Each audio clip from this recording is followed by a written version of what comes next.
Hello, welcome to this mystery reading. My name is Molly, also known as the Quantum Leap Queen. These readings are designed to give you nourishment whenever you need a message, and they're timeless, and you just simply pick one based on your intuition. So I'm gonna set the intention right off the bat to give you the best messages that you need to hear today. And let's unravel this mystery. Let's take a look here. What does this group need to hear in particular today? I'm starting with the Pulp Tarot. Let's get some details.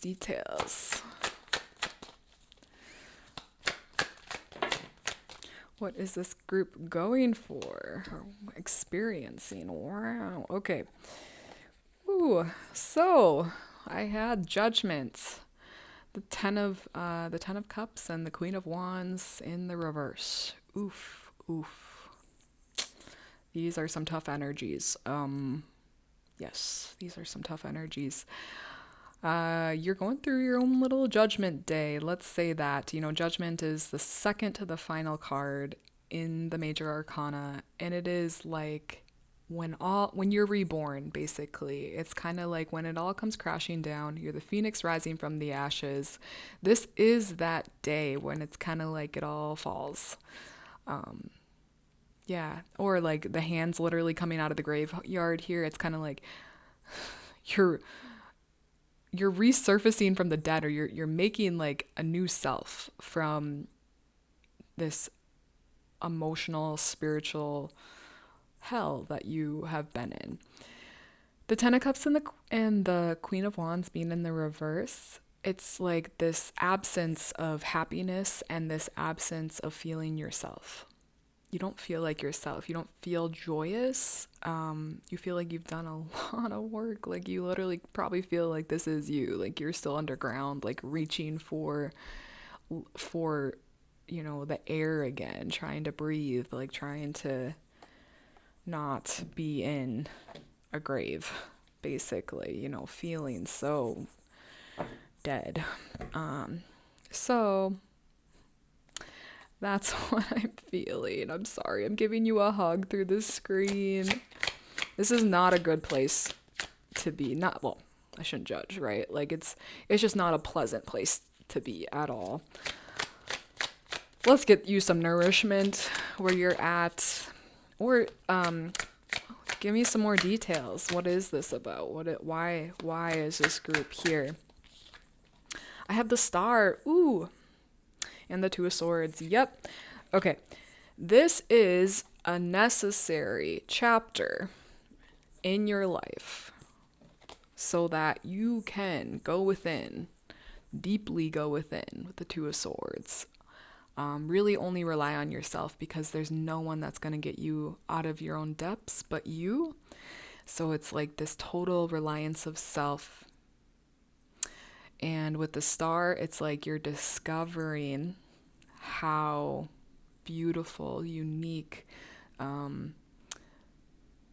vibrant, and just willingness to be yourself, that star energy is what you are gaining through this pit of despair that you are in. It's going to be worth it. Even if right now it feels like this is the last place you want to be. This is showing you how even in your own personal hell, you are going to be able to come out of it. You are going to be able to pick yourself up and come back stronger. This right now is a root system building process that you are in. You're building your root system, rebuilding your root system, because you've hit new depths. And you know what that means? That means you're making foundations for a very solid, sturdy, high peaking tree, okay? That's what you're building. That's what you're stepping into. You're discovering the strength that you have within you. What else? Advice for this group. Anything this group needs to know. I have temperance. Yes. Yes, yes, yes, yes, yes.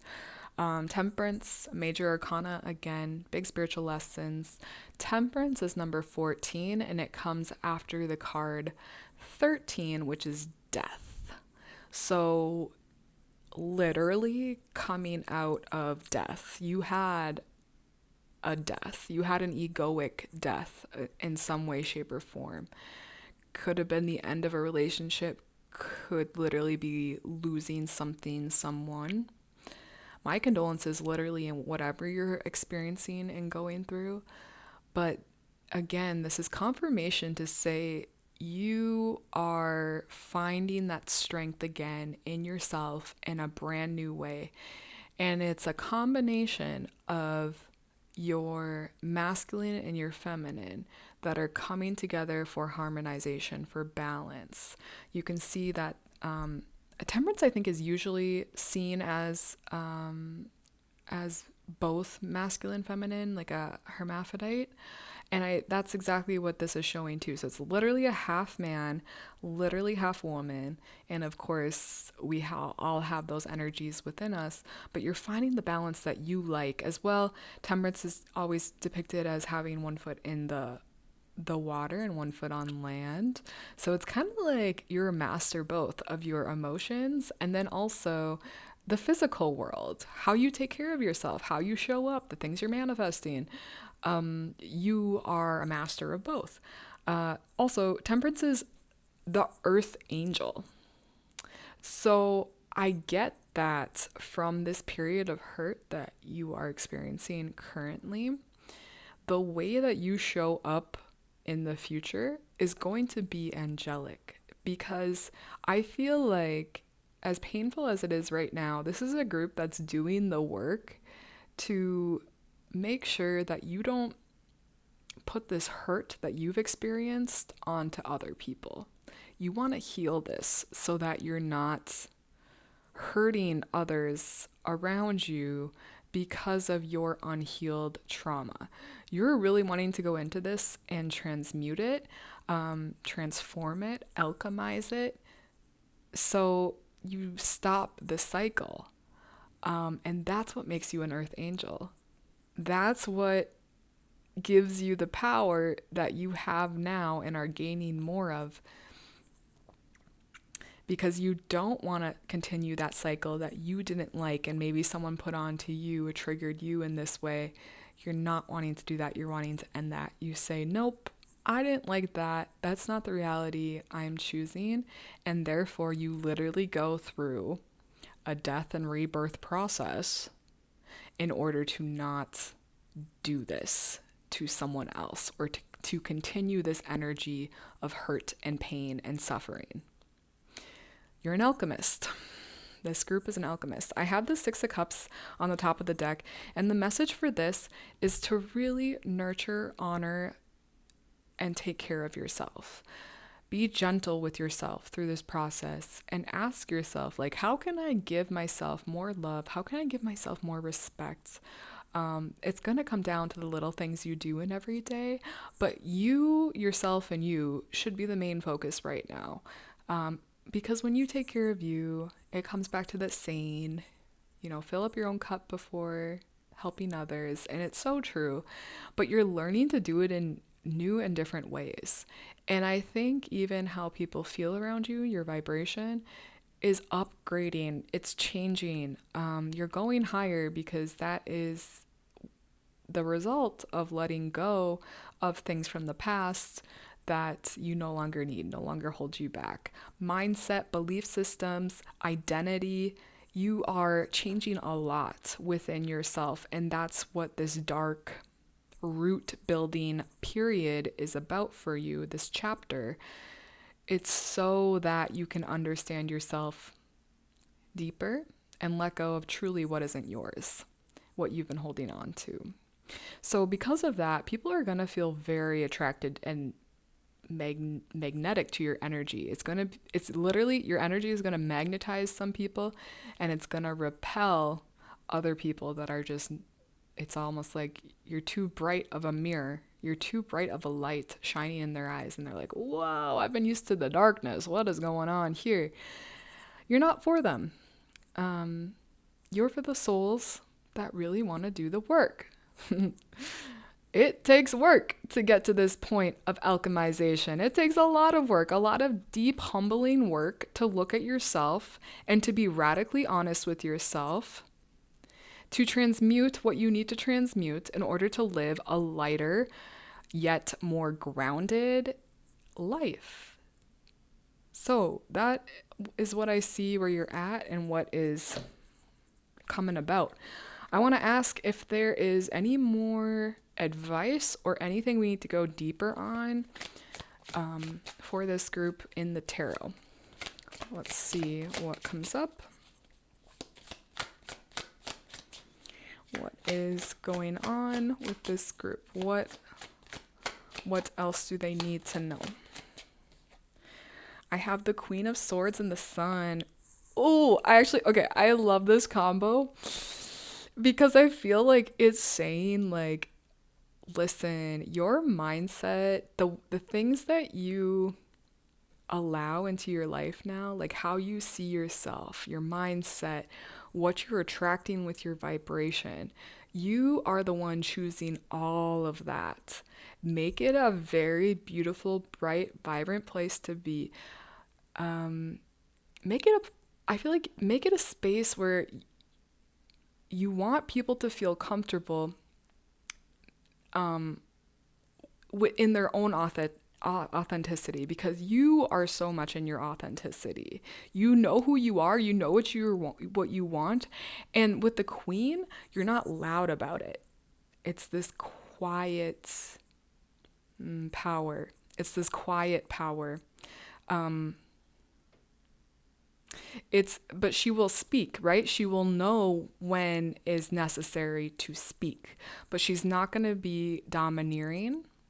She's not going to be in your face about it. She's simply going to just live by her own principles and stay in her own lane and create the boundaries that she desires to create, and therefore create this place of warmth, of light.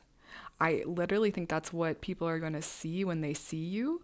It's just this super bright, warm, grounded individual who is not afraid to stick up for herself, for himself, because of the work that they've done. And people are not going to know a lick of what you've been through, but they're going to sense, they're going to feel the absolute sureness of who you are, because you know yourself. And it's not an egoic knowing yourself. It's like, I held my own hand through my own hell and got my way out of there. It's just this deep understanding of your soul and exploring that more, which some people, they just don't go into because it's either they're not interested, it's not their life path to be here and to go deep in that way, exploring their own consciousness. But for you it is. And because of that, you're going to be shining differently. I just see you shining differently and being so grounded in the knowing that you are. And if you've had any like throat chakra or things, blockages, or just not always been the best of speaking your boundaries, that's going to change. That is going to change as you move on through this chapter of coming back to yourself. That's what I see. And I'll just end with the tarot before we move on to the oracle. The Six of Swords on the top of the deck. Come on.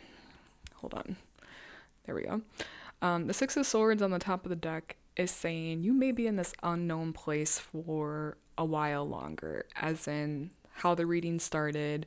You're kind of in the depths of it. You may be here for a while longer, not knowing how things are going to turn out for you. But there's this big message of trust and faith, and that everything is perfect. You do not need to stress about how things are turning out and if they're turning out. And that's just extra worry and stress and energy and focus towards things that is kind of a waste of energy, because literally then you're fueling the things that you don't want. So it's a reminder to step back into that energy of like, I'm being guided. It's like you're the person in the boat, and the universe, right? The universe is the one steering the boat and they're the captain. You're the passenger. It's kind of like that saying, like, you're the guest here. Remember, you're the guest. Yeah, that's what it is. Like, life really is a gift. So you just sit back and let life do the work. Truthfully, you will find it will tell you when you need to do certain things. You listen to that, but you don't stress about trying to make it all happen yourself. Get that off your shoulders, because you were never designed to do that. What you're designed to do is to listen and pay attention to the cues, the hints that life is giving you, the whispers, like move in this direction, call this person, like that is the magic sauce that you're looking to just flow with. That is the best advice for really any time, any place. Listen to yourself, listen to life around you. We live in magic. We're literally made of stars. Everything is magic. So that's it for the tarot. Let's move on now. I think I want to pull from the Moonology Oracle. Let's take a look. What message does the moon have for you today? Let's take a look. What message is best for this group where they're at? Conclusions are within reach. Full moon eclipse. Conclusions are within reach. With any full moon eclipse, it's going to be a big energetic signature of transformation. The eclipses always are. I see them as like an energetic tornado, and it's kind of like it's gonna pick the stuff up that has been settled. It's like picking up the dust, swirling it around, and then letting it fall where it needs to fall. And it falls differently, but it falls in a way that's more aligned with you. And that, I believe, is what the moon is trying to communicate with you. Coming back to this period of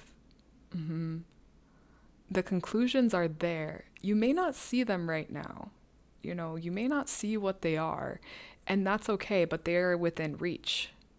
If you feel like trapped or stranded or anything, it's saying that the energetic tornado with the eclipse energy is still occurring, but also that conclusions are within reach. So, not to stress about when they come in, but also not to stress or not to stay idle. Participate a little bit more with life. Ask for help. Ask for advice. Ask for things to come your way, but in a way, obviously, that is respectful to yourself, to life. Ask for guidance. That's what I feel. So if you ever feel stuck, there is a conclusion within reach, but also know that that you gotta play a little bit more. You gotta communicate about it, okay? And that it may take a second for it to get here, because the energies are that eclipse, powerful eclipse energy. So that's what I get with that card and the message that you need from the Moonology. I want to move on now to a different deck.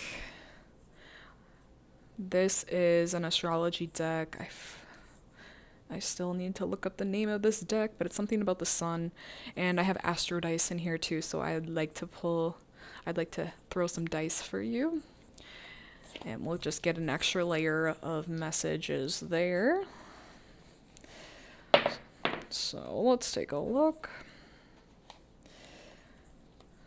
Astro dice, what is this message now through the astrology for this group? Okay, I have the moon and Sagittarius in the 12th house.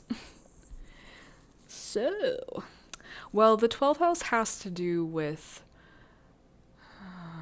the deep subconscious. The 12th house is the house of Pisces, basically. And it is the last house before the end of the zodiac. And then you start over with the first house, which is associated with Aries. So it is it's kind of like the dream world, or like that, the void. When you start to transition back into the void, that's that house. It's dreamy. It's, think about the Pisces energy. That is basically what the 12th house is. The moon and Sag being in the 12th house, the Sag, fire to the moon, which is water, and the 12th house. I kind of feel like the message is that you have had a fire put on your most sensitive area, which is your moon. And that also with this fire, because it's Sagittarius, it's higher learning. You're learning a lot about your own emotions, as one would having, like, let's say, your emotions set on fire. You're learning a lot. And in the 12th house, it's like, I almost see it as like karmic completions of this lesson. So perhaps, what I'm hearing, you're not only doing this karmic completion for yourself, you're doing it for your lineage. And this includes, let's say it is a relationship. Let's say that you had this relationship and this partner did not treat you as an equal, and this partner, it's just that dynamic, let's say, of someone thinking that they're more superior than the other person. Well, because you're, let's say, going through the heartbreak of that now, you're not going to go through that again, because you're going to learn this time around, and you actually have more options and opportunities in life right now where we're at, where you don't have to go back to an abusive partner. So you're going to choose different. You're going to choose a partner that is more at your speed, at your level, is more your match. And that's something that in the past, your lineage, couldn't do. Let's say it's the woman in your family. The women couldn't do that in the past. They kind of had to stay with their partner out of survival. This is different. You're learning how to survive your own heartbreak. And then from there, you're going to make different choices. So it's a final karmic completion. That's how I see it, of the energies you're going through. Let's pull from this deck and just see what else does this group need to hear about what they're going through. I have a fair with Venus and Leo. Speaking of a relationship, this could be something that you have felt or that came about was a partner that was not loyal. Even if it wasn't physically not loyal, it could have been emotionally not loyal in the relationship. There was some energy of promiscuousness. Let me just ask then what the advice is for you.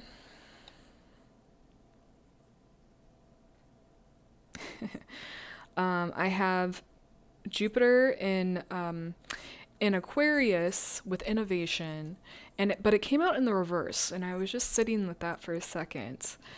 And the energy that I get with that is you're not interested, at least your soul, maybe your ego, but your soul is not interested in finding justice to the affair. It's not actually interested in that. What it sees this opportunity as is a way to go deeper within the understanding of yourself, and then to use that power that you've gained within you to do something for the greater good and for the whole. And with Aquarius especially, it's like humanity. It's like you want to alchemize this old paradigm of betrayal, of backstabbing. You want to take that energy, alchemize it into you knowing yourself and being grounded in yourself, and then creating something, whether that's art or anything. It's anything. You create something that then impacts other people in a positive way. Definitely positive, beneficial way with Jupiter. That's what I see. That's what the energy that I get. And I think that's exactly what you're doing. Even though I think egoically it would feel good to get justice on this, but I'm hearing that it's not your job to do. Lady Karma or whatever, she makes her way around. She, like, no boxes are left unchecked. What you dish out is what you get back. So that's what's going to happen with that person. But for you, the energy that they gave to you, that backstabbing, you are transmuting that. You are alchemizing that into something that benefits the whole. That is power. That is true power. So that's what I see from these cards, this deck. Now I'm going to pull from I Create My Reality deck, and we'll just get we'll get a final message for this group. What is the most important thing this group needs to hear to end off their reading? Let's see. What's the most important? Okay. My body knows better. That's the picture here. And it says, I trust my body's wisdom. Your body is a field of intelligent wisdom that is speaking to you all the time. Listen to it. In any given situation, feel deep inside what is resonating within you, what feels right or what feels like it is not a good thing to do. Your body is a vehicle to experience this life. Make a priority of taking care of it. Eat healthy and mindfully. So, and there's a little carrot at the bottom. So important too. You are your own best teacher. You are your own best guru. You know, truthfully, you are your own highest power, because no one else has the umbilical cord to your soul. Like, you have that, and you are getting the info all the time. That's something I'm learning in myself recently too, like just more respect to the body and slowing down, truthfully be more mindful about eating, about moving. It doesn't have to be anything drastic. It just has to be more mindful. Like not letting your uncomfortable feelings and emotions run the show. They can be there, but you can learn how to have compassion with them and nurture them in new ways. Again, there's so much like innovation, I feel, to you and your energy and what you're going through. So I think that this is a beautiful final reminder of like that wisdom is pulsing through you all the time. It's like building a relationship with anything. It takes practice. It takes honest listening, like hearing, and then honoring by taking the action steps that it wants you to take. By it I mean you. It's the universe. It's all you. So just listen to yourself. Your body truly knows best. It's communicating with you all the time. So that's it. I hope you guys enjoyed this reading. I hope it gave you some nourishment. Come on back whenever you need more nourishment. The mystery readings are timeless, and it gives you a chance to practice your intuition as well. So that's it for today. Thank you guys for joining, and we'll see you on the next one. Okay, bye.